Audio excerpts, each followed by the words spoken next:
Selamat datang di saluran Tata Titi yang secara bersambung akan menayangkan refleksi economic of law atau analisis ekonomi hukum atau selanjutnya saya sebut EAL. Pada sesi introduksi ini sebelum sampai ke acara utama yaitu tentang refleksi EAL, saya akan sekilas berbicara tentang apakah EAL itu. Economic Analysis of Law adalah konsep yang dicetuskan oleh Richard Posner, yaitu pendekatan berbasis ekonomi yang dapat diterapkan dalam berbagai bidang seperti penyelesaian sengketa, perumusan kebijakan, dan evaluasi hukum. EAL dapat membantu menjembatani nilai-nilai yang bertentangan seperti keadilan dan kepastian hukum. Dan apa manfaatnya? Manfaat EAL adalah membantu para sarjana hukum memperoleh perspektif dari luar disiplin ilmu hukum, menjelaskan nilai konflik dengan menunjukkan bahwa satu nilai harus dikorbankan untuk mencapai nilai lain. Memberikan kontribusi untuk pemahaman yang mendasari alasan-alasan keputusan hukum tertentu. Membantu dalam penyelesaian sengketa melalui mediasi. Membantu dalam evaluasi hukum dengan mengacu pada biaya hukum dan manfaat. Bagaimana penerapannya? Penerapan EAL bahwa dalam kondisi ideal EAL seharusnya didukung oleh Badan Pengawas Regulasi.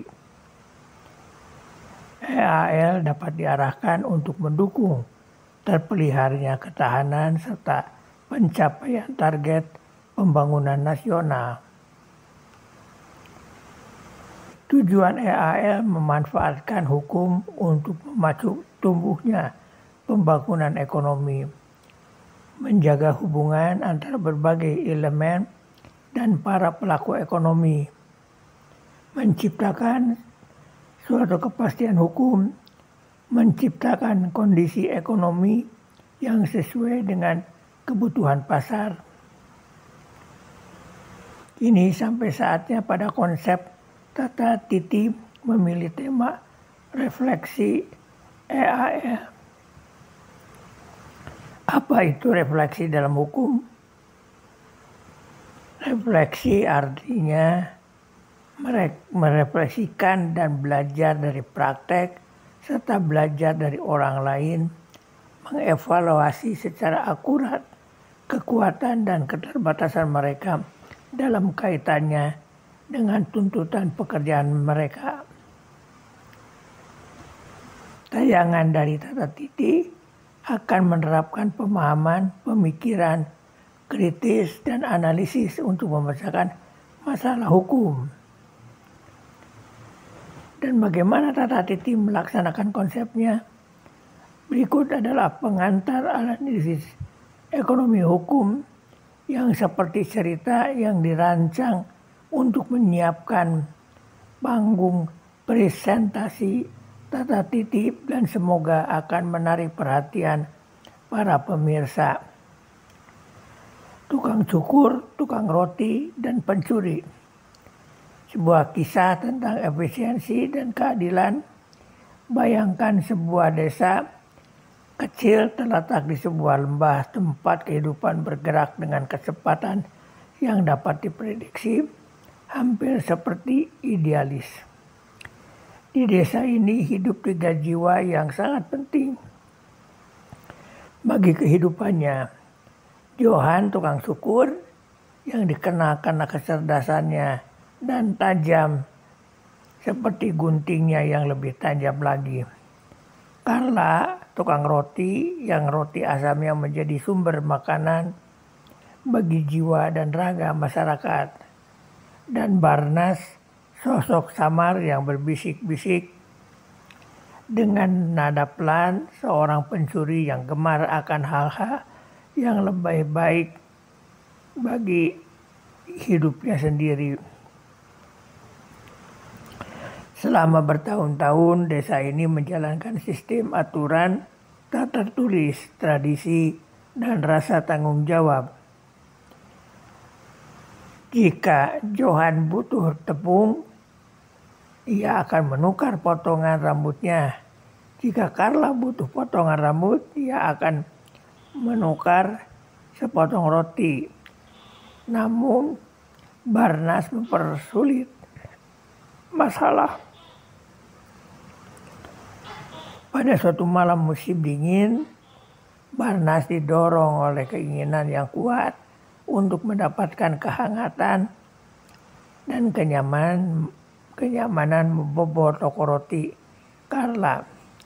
Dia tidak mencuri roti-roti tawar saja, sebaliknya dia membawa kabur adonan ragi alami pemenang penghargaan milik Carla, sebuah budaya yang diwariskan melalui keluarganya selama beberapa generasi yang jauh lebih berharga daripada makanan panggang biasa.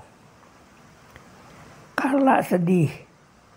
Johan mendengar penderitaannya menjadi marah. Dia harus dihukum berat, seru Johan. Pencuri harus diberi pelajaran. Penduduk desa berkumpul, penuh kemarahan dan keinginan untuk membalas dendam. Namun, tetua desa, seorang wanita bijak bernama Elara, mengangkat tangan. Sebelum kita memutuskan tindakan yang tepat, katanya. Suaranya tenang dan terukur. Mari kita pertimbangkan semua konsekuensinya. Disinilah kisah kita sebenarnya mulai. Mari kita pertimbangkan beberapa pilihan. Pembalasan, mengurung Barnas dalam waktu lama, mungkin bisa memuaskan keinginan Carla untuk membalas dendam dan mengirim pesan kepada calon pencuri lainnya. Namun apakah itu akan membuatnya bersemangat kembali? Ganti rugi? Bisakah kita mencari cara agar Barnas mengganti kerugian kepada Carla? Mungkin dia bisa bekerja di toko roti selama bertahun-tahun mempelajari keahliannya dan akhirnya membuat ulang starter. Namun, bisakah dia benar-benar meniru sesuatu yang begitu unik? Pencegahan, haruskah desa berinvestasi dalam langkah-langkah keamanan yang lebih baik seperti penjaga desa atau kunci yang lebih kuat untuk mencegah pencurian di masa mendatang? Elara kemudian mengajukan pertanyaan yang lebih menarik. Apa cara yang paling efektif untuk memulihkan keseimbangan tidak hanya bagi Carla, tetapi juga bagi desa secara keseluruhan? Skenario sederhana ini tampaknya menuntut lebih dari sekedar pernyataan moral. Skenario ini memerlukan pemahaman yang cermat tentang insentif, biaya, dan manfaat. Bagaimana beratnya hukuman akan mempengaruhi tindakan Barnas di masa mendatang. Bagaimana upaya menegakkan keadilan akan mempengaruhi sumber daya desa.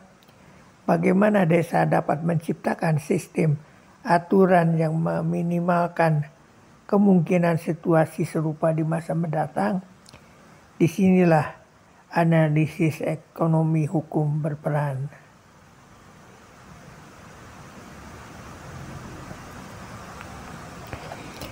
Skenario sederhana ini tampaknya menuntut lebih dari sekedar pernyataan moral. Skenario ini memerlukan pemahaman yang cermat tentang insentif, biaya, dan manfaat.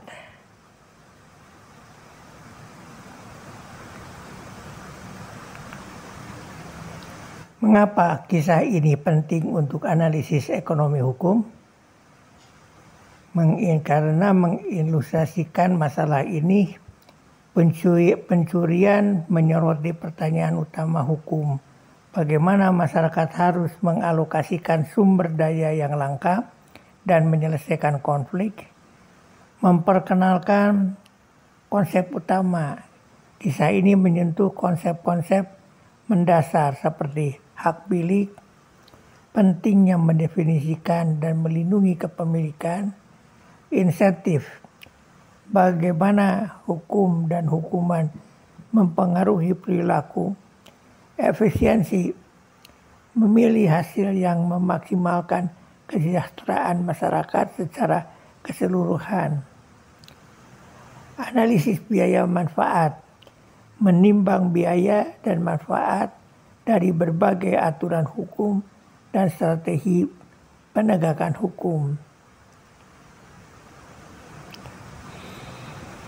Menyiapkan panggung untuk penyelaman lebih dalam.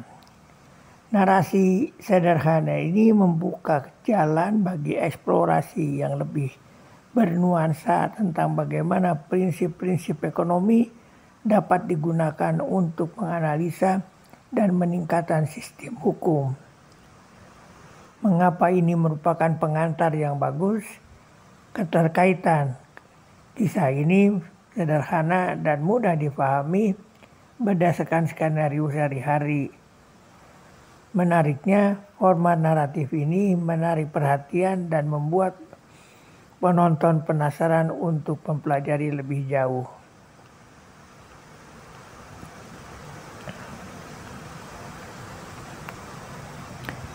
Format narasi seperti ini semoga menarik perhatian dan membuat pemirsa penasaran untuk mempelajari lebih lanjut.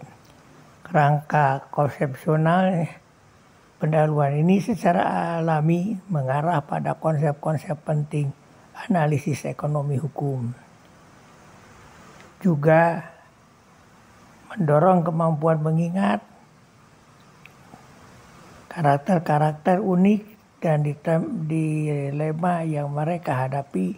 Semoga akan membantu pemirsa mengingat ide-ide utama dari presentasi Tata Titi.